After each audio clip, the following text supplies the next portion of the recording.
उधळा गुलाल वाजवा नगारे त्रैलोक्याचे स्वामी आज धर्तीवर आले। तुम्हा सर्वांना स्वामींच्या प्रकट दिनाच्या खूप खूप शुभेच्छा। स्वामींचा प्रकट दिन येतोय आणि आपल्याला आपल्या स्वामी महाराजांची सेवा करायची। खूप लोकांची सेवा चालू आहे, काही लोकांची सेवा झालेली आहे, अजून काही लोक सेवा करतायत आणि अजून काही लोकांची सेवा बाकी आहे। ज्या लोकांची सेवा बाकी आहे ना त्यांच्यासाठी हा खास व्हिडिओ आहे। तर आपल्याला आपल्या स्वामी महाराजांची सेवा करायची आहे। खूप लोकांनी 11 दिवसाची सेवा चालू केली, कोणी 21 दिवसाचं पारायण चालू केले, कोणी 7 दिवसाचं, तर कोणी 3 दिवसाचं केले।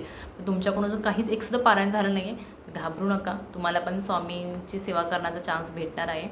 मी तुम्हाला एक अशी सेवा सांगणार आहे की त्यामुळे तुमच्याकडून स्वामींची एका दिवसामध्ये स्वामींची सेवा होऊ शकते आणि तुम्ही ते करू शकता। आता ती स्वामींची सेवा कोणती आहे? स्वामींचा प्रकट दिन आहे 20 तारखेला आणि त्या दिवशी आपल्याला स्वामींचं पारायण करायचं आहे। ते म्हणजे एक बैठकीतले एक पारायण, त्या दिवशी आपल्याला एक पारायण करायचं आहे। ज्यांनी कोणी 11-21 पारायण केलेत ना त्यांना स्वामी महाराज फळ देतीलच, पण ते खरंच खूप छान त्यांनी काम केलं आहे। खरंच त्यांचे पण पूर्ण त्यांच्या सर्व इच्छा पूर्ण होत ही स्वामीचरणी प्रार्थना करते आणि अजून कोणी जे पारायण करत आहेत त्यांच्याही सर्व इच्छा मनोकामना स्वामी महाराज पूर्ण करत अशी स्वामीचरणी प्रार्थना करते।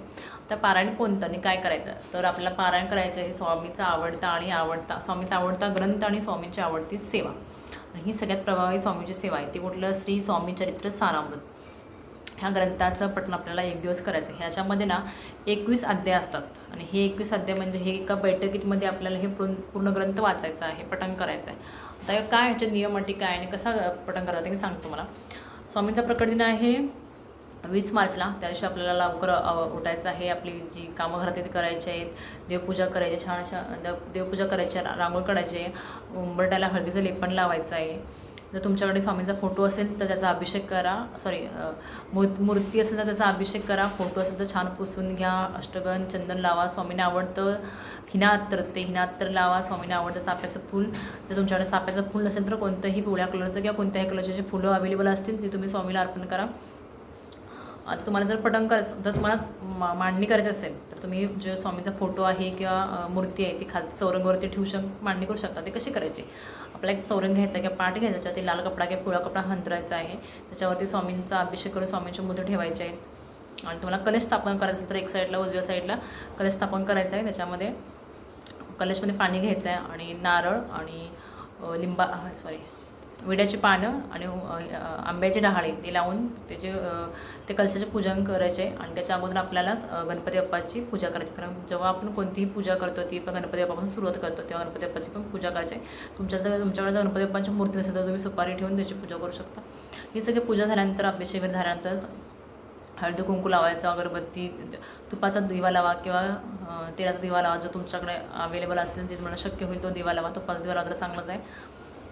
त्यानंतर फुलं वगैरे अगरबत्ती लावून स्वामींची आपल्याला पूजा करायची आहे।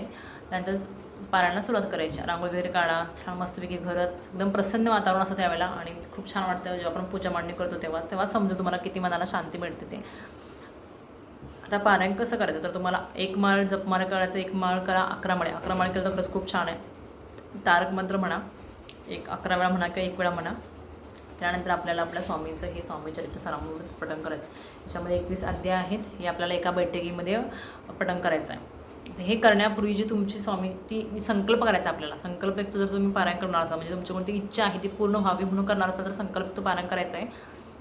आणि संकल्प कसा करायचा तर माझे खूप सारे व्हिडिओ आहेत त्यामध्ये मी सांगेन संकल्प कसा करायचा, तर मी तुम्हाला शॉर्टकट थोडी माहिती आहे त्याच्यामध्ये।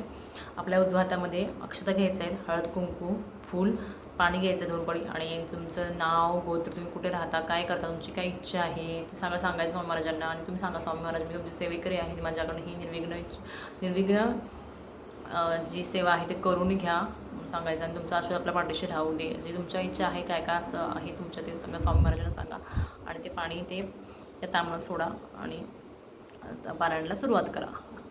संकल्प कसा करावा काय हे खूप सारे व्हिडिओ आहेत माझ्या चॅनलवरती, तुमच्या मनाला वाटेल जी तुमची इच्छा आहे किंवा काय आहे ते तुम्ही सगळं स्वामी महाराजांना सांगा, खरं स्वामी महाराज तुमची इच्छा पूर्ण करतील। त्यानंतर आपल्याला ग्रंथाला सुरुवात करायची आहे। संकल्प केल्यानंतरच आपल्याला सगळं पठण वगैरे जप वगैरे आहे ते सगळं करायचं आहे, एका बैठकीमध्ये करायचं आहे। जर तुम्हाला बैठकीमध्ये शक्य नसेल, तुझी पूजा पाडणी केली असेल, काही कारणाचं तुम्हाला 1 तास बाहेर जायचं असेल, काय करत काम असेल काय असेल, तुम्ही थोडी दुपारी सकाळी करा, थोडी संध्याकाळी करा, थोडी दुपारी करा। मला वाटतं की शक्यतो एकच दिवसाचं पारायण करणार तर एका बैठकीमध्ये करा, खरंच खूप छान आहे ते। आणि तुमच्या जवळपास जर स्वामीचं केंद्र असेल, मठ असेल, तर तिथे तुम्ही स्वामींना जाऊन भेट द्या. स्वामींचा आशीर्वाद घेताना श्रीफळ म्हणजे नारळ, खडीसाखर, स्वामींना आवडतं चाफ्याचं फूल, गुलाबाचं फूल किंवा दुसरं काय असं फूल वगैरे आहे ते घेऊन जा, हार वगैरे घेऊन जा, काय ते पिवळ्या कलरच्या मिठाई घेऊन जा किंवा केळी घेऊन जा. तिथं तुम्ही तो प्रसाद करा. तर तिथं अन्नदान असेल तर तिथं अन्नदान सेवेसाठी 50-100 रुपये द्या. तुमची जेवढी इच्छा आहे तेवढी तुम्ही तिथे दान करा.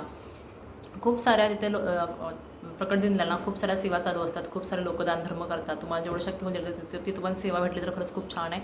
आणि अन्नदान ही श्रेष्ठदान आहे. तिथं तुम्ही ही घरामध्ये पूजा मांडणी करणार आहे, ते पारायण करणार ते आहेच, परत त्याप्रमाणे तुम्ही मठामध्ये जावा आणि स्वामींचा आशीर्वाद घ्या. बघा तुमच्या सर्व मनोकामना आहेत ते स्वामी महाराज पूर्ण करतील. अजून माझे खूप सारे व्हिडिओ आहे ते चेकआउट करा. आणि व्हिडिओ आवडल्यास कमेंटमध्ये श्री स्वामी समर्थ लिहायला विसरू नका. श्री स्वामी समर्थ.